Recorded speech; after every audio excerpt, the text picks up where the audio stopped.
வணக்கம். நீங்கள் இணைந்திருப்பது உதயன் டிஜிட்டல் வலையொலியின் பிரதான செய்திகளுடன். செய்தி தொகுப்பு உதயன் டிஜிட்டல் செய்தி பிரிவு. செய்திகளுடன் இணைந்திருக்கும் நான் லிஷா தரணீஸ்வரன்.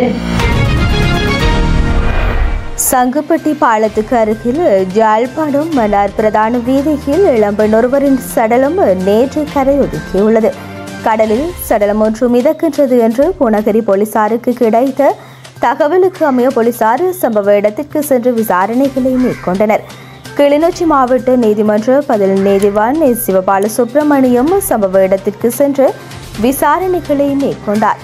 சடலம் கிளிநொச்சி மாவட்ட மருத்துவமனைக்கு உடற்கூற்று பரிசோதனைக்காக அனுப்பப்பட்டது. சுமார் 25 முதல் 30 வயது மதிக்கத்தக்க பெண்ணின் சடலமே மீட்கப்பட்டுள்ளது. ஆயினும் சடலம் அடையாளம் காணப்படவில்லை. இந்த சம்பவம் தொடர்பான விசாரணைகள் பூநகரி போலீசாரால் முன்னெடுக்கப்பட்டுள்ளது. இந்திய கடற்றொழிலாளர்களின் அத்துமீறல்களை முடிந்த வரையில் கட்டுப்படுத்துகின்றோம். அவர்களில் கைது செய்யப்படுபவர்களை மேலதிக நடவடிக்கைகளுக்காக கடற்றொழில் நேரியல் வள திணைக்களத்திடம் ஒப்படைப்பதுடன் நமது கடமை முடிந்துவிடும். இவ்வாறு வடக்கு கடற்படை கட்டளை தளபதி ரியர் அட்மிரல் புத்திக லியனகமகே தெரிவித்தார்.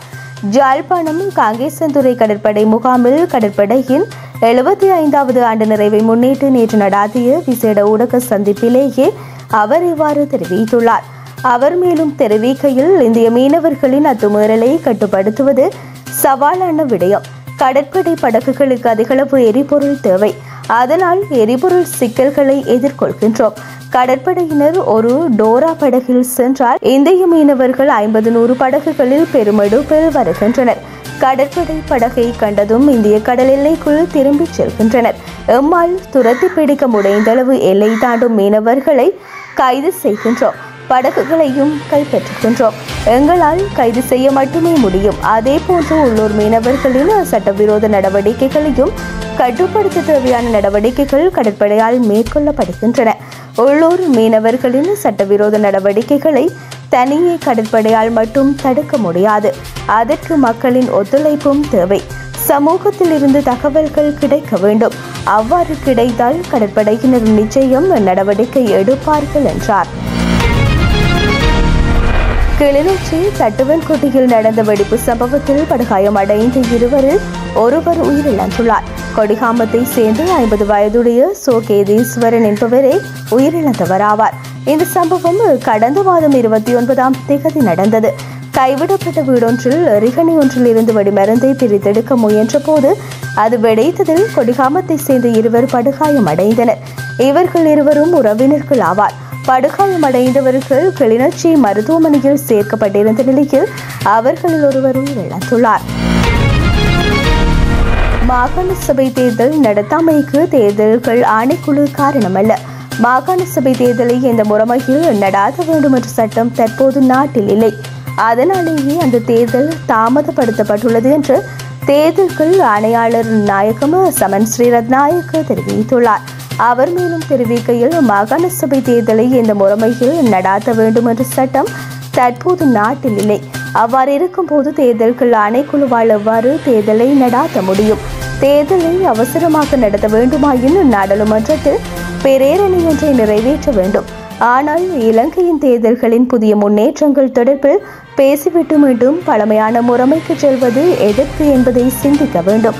மாகாண சபை தேர்தலை அவசரமாக நடாத்த வேண்டும் என்பதற்காக மீண்டும் விகிதாசார பிரதிநிதித்துவ முறைமை குறைத்து பேசுகின்றனர். அவ்வாறாயின் கலப்பு உறுப்பினர் விகிதாசார முறை அல்லது புதிய தேர்தல் முறைமை குறைத்து ஏன் பேச வேண்டும்? எனவே மாகாண சபை தேர்தல் நடாத்தப்படாமைக்கு தேர்தல்கள் ஆணைக்குழு காரணமல்ல என்றார். கரூர் சம்பவம் தொடர்பாக நீதிபதி மீது அவதூறு பரப்பிய தமிழக வெற்றிக் கழக திண்டுக்கல் தெற்கு மாவட்ட செயலாளர் நிர்மல்குமார் என்பவரை போலீசார் கைது செய்துள்ளனர். கடந்த மாதம் 27ஆம் தேதி கரூரில் விஜய் பங்கேற்ற பொதுக்கூட்டத்தில் ஏற்பட்ட கூட்ட நெரிசலில் சிக்கி 41 பேர் பரிதாபமாக உயிரிழந்தனர். இந்த சம்பவம் தொடர்பாக போலீசார் வழக்கு பதிவு செய்துள்ள நிலையில் தமிழக வெற்றிக் கழக முக்கிய நிர்வாகி ஆனந்த் தலைமறைவாக உள்ளார். மேலும் இச்சம்பவம் தொடர்பாக தீவிர விசாரணைகள் மேற்கொள்ளப்பட்டு வருகின்றன. இந்த சம்பவம் தொடர்பாக சென்னை உயர் நீதிமன்றம் கடுமையாக தமிழக வெற்றிக் கழக கட்சி மற்றும் விஜயை விமர்சித்திருந்தது. இந்த நிலையில் விஜய் குறித்தும் அவரது கட்சி பற்றியும் விமர்சித்த நீதிபதி பற்றி அவதூறு பரப்பியதாக புகார் எழுந்தது. இது தொடர்பாக தமிழக வெற்றிக் கழக திண்டுக்கல் தெற்கு மாவட்ட செயலாளர் நிர்மல்குமார் கைது செய்யப்பட்டு அவரிடம் போலீசார் விசாரணைகளை முன்னெடுத்து வருகின்றனர். மெக்சிகோவின் மத்திய மற்றும் தென்கிழக்கு மாநிலங்களை தாக்கிய கடும் மழையால் ஏற்பட்ட வெள்ளம் மற்றும் மண் சரிவில் குறைந்தது 41 பேர் உயிரிழந்துள்ளதாக அதிகாரிகள் தெரிவித்துள்ளனர். தொடர்ச்சியான கனமழையால் பல பகுதிகளில் நிலச்சரிவு ஏற்பட்டு 1000க்கும் மேற்பட்ட வீடுகள், 51 மருத்துவமனைகள் மற்றும் 308 பாடசாலைகள் கடுமையாக சேதமடைந்துள்ளன. வெள்ளம் மற்றும் மண் சரிவால் பாதிக்கப்பட்ட பகுதிகளில் இருந்து மக்கள் அவசரமாக பாதுகாப்பான தங்கும் இடங்களுக்கு மாற்றப்பட்டுள்ளதுடன் மீட்பு பணிகள் தீவிரமாக நடைபெற்று வருகின்றன என்று அதிகாரப்பூர்வ வட்டாரங்கள் தெரிவித்துள்ளன. மக்களை மீட்பதற்கும் சேதமடைந்த பகுதிகளில் உதவி நடவடிக்கைகளை மேற்கொள்வதற்கும் சுமார் 8700 ராணுவ வீரர்கள் பணியில் ஈடுபட்டுள்ளனர். மழை தொடர்ச்சியாக பெய்து வரும் நிலையில் சில மலை பகுதிகளில் மேலும் மண் சரிவு ஏற்படும் அபாயம் நிலவுகின்றது என்றும் மக்களை எச்சரிக்கையுடன் இருக்குமாறும் உள்ளூராட்சி நிர்வாகம் தெரிவித்துள்ளது.